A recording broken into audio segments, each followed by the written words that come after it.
Bienvenidos a un nuevo vídeo tutorial de Microsoft Excel. En esta ocasión vamos a aprender algo que para mí es lo más importante, ¿no?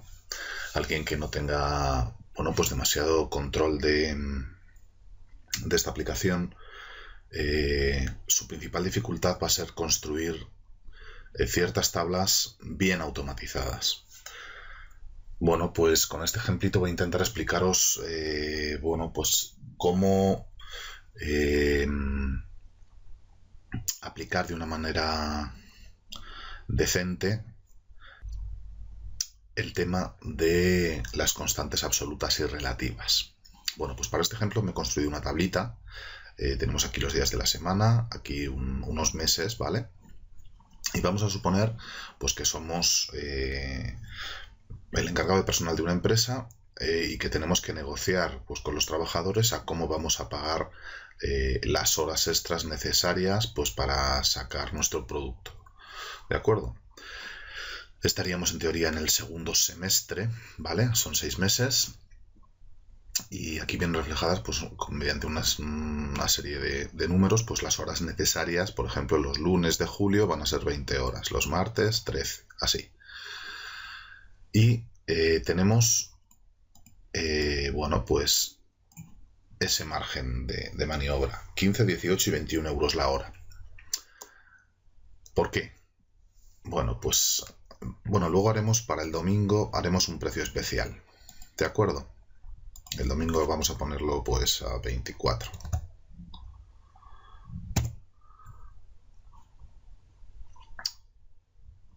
Bueno, si yo tengo que rellenar esta tablita, ¿de acuerdo? Tened en cuenta que en una negociación siempre, pues hay una parte que cede y la otra parte que cede también en algo. Obviamente los trabajadores van a querer que les paguen al máximo posible, ¿de acuerdo? Obviamente la empresa va a querer pagarles lo menos posible. Por eso siempre, cuando hablamos de presupuestos, siempre tenemos que tener como mínimo 3 premisas. La premisa optimista, que sería pagarles a 15, la normal, que sería 18, y la pesimista, que sería pagarles a 21. Entre 15 y 21 hay 6 euros de diferencia, que es casi el 50% del presupuesto optimista. Entonces, rellenar esta tablita y saber al final cuánto va a costar a la empresa el pago de esas horas extras, pues sería muy fácil. Sería ir multiplicando cada uno de estos parámetros por estos precios. Pero si lo hiciésemos de uno en uno, vamos a tardar una eternidad. Entonces, ¿qué vamos a hacer? Pues vamos a hacer para eso aplicar constantes relativas y absolutas, ¿vale? Con la famosa tecla F4. Bueno, lo primero que vamos a hacer es hacer los sumatorios. Voy a hacer los sumatorios de julio, pero quiero excluir el domingo. El domingo va a ir a 24 euros sí o sí. ¿De acuerdo? Entonces, lo único que quiero es tener en cuenta de lunes a sábado cuántas horas se van a trabajar. Por lo tanto, lo que hago es remarcar el rango, ¿vale? Que no coge el domingo, dejarlo de lunes a sábado. Es decir, desde la celda D6 hasta la celda D11. Cuando pulso Enter, me aparecen aquí los 96. Si arrastro, y aquí voy a hacer el sumatorio, me van a aparecer 962 horas. Voy a sumar aquí también. Por lo tanto, el total de horas para este semestre va a ser la suma de estos dos, 1022 horas. Vale, si tenemos 1022 horas, pues es muy facilito. Pues esto por 15, o esto por 18, o esto por 21, y esto por 24. Pero fijaros, yo aquí tengo una multiplicación. Si yo multiplico los 15 euros por las 96 horas, me dan 1444. ¿Esto qué supone? Que durante el mes de julio, esas horas extras trabajadas durante los días de lunes a sábado, que son 96, si los pagara a 15 euros, me costarían 1440 euros. El domingo sería esto por esto. Es decir, como no hay ninguna hora, pues entonces da igual a lo que me pague, el coste es cero. Fijaros, voy a empezar por el domingo. Si yo arrastro, como esta multiplicación era esto por esto, ¿vale? Cuando yo arrastro hacia la derecha, lo que hace es cogerme el de la derecha, pero también ya no lo multiplica por 24, lo multiplica por la celda de 20. Yo quiero que lo siga multiplicando por 24. Por lo tanto, esto lo borro, me voy aquí, y en esta función tengo que decirle que esta celda, que es C20, ¿vale?, se quede ahí fija. Se quede fija. Por lo tanto, pulso F4. Me han salido los símbolos de dólar. ¿Qué estoy haciendo? Estoy haciendo que esta celda, la celda C20, se convierta en una constante absoluta dentro de esta fórmula. Por lo tanto, si yo arrastro, siempre va a tener en cuenta esa celda. No va a tener en cuenta que yo he arrastrado. Por lo tanto, C20, F4, Enter. Si yo arrastro, fijaros esta vez lo que ha ocurrido.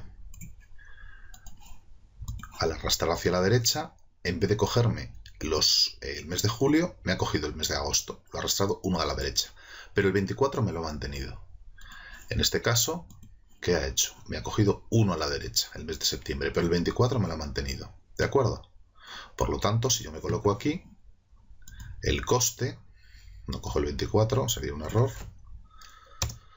El coste serían 1.440 euros. Sería lo mismo multiplicar esas 60 horas por 24. Eso por 24, 1.440. ¿Lo tenemos claro? Vale. Pero, bueno, esto es muy fácil. Constante absoluta siempre mantiene esa celda en su sitio. Pero, sin embargo, aquí... Perdón, aquí, ¿qué es lo que ocurre? Lo que ocurre aquí es que yo quiero que, arrastrando hacia abajo y hacia la derecha, me haga bien la multiplicación para toda mi tablita. Entonces aquí ya no valen constantes absolutas. ¿Por qué? Porque cuando yo arrastre para abajo, quiero que el 15 baje al 18. Y cuando yo arrastre hacia la derecha, quiero que en vez de julio coja agosto. Bueno, pues vamos a hacerlo. Vamos a empezar primero, por ejemplo, por los meses. Los meses, es decir, esta celda de aquí, que es D13, en esa fórmula, D13 tiene que ser una constante relativa. ¿Relativa por qué? Porque quiero que cuando yo baje para abajo, esta celda no baje para abajo. Es decir, que multiplique julio por 15, pero también por 18 y también por 21. Pero sí que quiero que cuando yo me vaya hacia la derecha, cambie de mes. Agosto, septiembre, octubre, noviembre y diciembre. ¿De acuerdo? ¿Eso qué quiere decir? Si yo no quiero que cambie de fila, pero sí quiero que cambie de columna, le tendré que convertir en una constante relativa de fila. Es decir, D13 quiero que se mantenga siempre en la fila 13. No quiero que baje a la 14 ni que suba a la 12. Quiero que se mantenga siempre en la 13. Pero sí que quiero que cambie a las demás columnas. Por lo tanto, ese 13 tiene que estar fijo. Tiene que haber un símbolo de dólar delante de ese 13.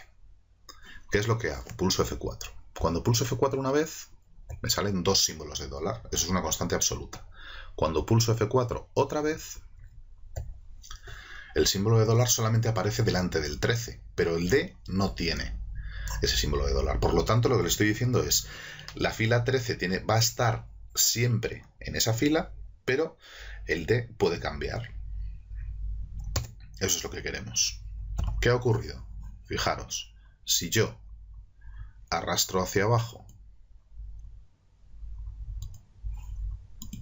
lo que me ha hecho ha sido multiplicarme el 96 por 15. Luego me ha mantenido, a pesar de que lo he echado para abajo, me ha mantenido la fila 13, el 96, y lo multiplica por 18. Y en el siguiente me ha mantenido el 96 y lo multiplica por 21. O sea que muy bien con respecto a lo que serían los meses. Pero sin embargo, si yo arrastro hacia la derecha, ¿qué es lo que ha hecho esta vez? Me corre el 15 Esto lo hace bien, los meses lo hace bien, pero el 15 me lo corre, ¿sí o no? Por lo tanto, esto me lo cargo también y vuelvo a mi fórmula original. Ahora tengo que modificar los precios. Los precios es esta celda, la celda C16. La celda C16, ¿qué es lo que quiero que haga? Quiero que se mantenga siempre en la C. Aunque yo arrastre esto hacia la derecha, quiero que se mantenga siempre en la C. Pero sí que quiero que pueda cambiar a la 17 y a la 18. Entonces, en C16, me coloco ahí, pulso F4, hasta que esté el símbolo de dólar delante de la C. Listo. Cuando yo arrastre hacia abajo y arrastre hacia la derecha, tendré rellena mi tabla. En este caso son solamente 3. Vuelvo a decir lo mismo. Imaginaros que nuestras tablas fuesen muchísimo más grandes, tuviéramos muchísimas más variables. Fijaros lo que tardamos si sabemos utilizar esto. Y la pena es que muchísima gente pues no sabe utilizarlo. ¿De acuerdo? Si yo me coloco aquí y le doy al sumatorio, coloco los datos que realmente quiero que sume, no quiero que sume el 15. Fijaros la diferencia que hay entre pagar a 15 o pagar a 21. Hay casi 6.000 euros de diferencia para hacer lo mismo. Por lo tanto, ¿qué va a hacer la empresa? La empresa va primero a hacer una oferta de 15. Si los trabajadores quieren cobrar a 24, pues obviamente habrá ahí una negociación. Al final, pues a lo mejor cederán más un poquito y pagarán a 18. ¿De acuerdo? Pero estos números los tenemos nosotros antes. Por lo tanto, sabemos hasta dónde podemos llegar y sabemos hasta dónde no podemos llegar. Es decir, si esto sería el tope máximo, 21, pues desde luego no vamos a pagar más de 20.202 euros. ¿Lo tenemos medio claro? Bueno, pues espero que esto os haya abierto un poquito la luz. Fijaros que simplemente lo que hemos hecho ha sido convertir este dato en una constante de columna, porque el símbolo dólar está delante de la C. Es una constante relativa. Y el dato de los meses en una constante relativa, pero esta vez de fila. ¿De acuerdo? Simplemente haciendo eso, arrastrando, rellenamos nuestra tablita de una manera pues muy facilita, estupendo, y nos da igual los meses que haya, los precios que tengamos, etcétera, etcétera. Esto es súper útil. Probadlo. Por ejemplo, si yo tengo algo marcado como una constante, si vuelvo a dar F4, se quita. ¿De acuerdo? Esa es la posición normal. Primero lo convierte en una constante absoluta, después lo convierte en una constante relativa. En este caso sería de fila, en este caso sería de columna, y con un F4 más se queda sin nada. ¿De acuerdo? Practicadlo. Esto es absolutamente necesario para poder seguir mejorando en Excel. ¿De acuerdo? Es muy fácil, pero hay que verlo. Nadie nace sabiendo y por lo tanto primero tienes que entender cómo funciona y después, bueno, pues practicarlo un poquito y ya está. Pero el F4, insisto, pulsando la tecla F4 del teclado o bien colocando los símbolos de dólar a mano, funciona de las dos formas, podremos, pues eso, dentro de una fórmula, establecer cómo queremos que se comporten las celdas que intervienen dentro de esa fórmula. Y eso es absolutamente necesario. Hay que pilotarlo y bueno, pues espero que os haya servido para comprenderlo un poco. Hasta luego.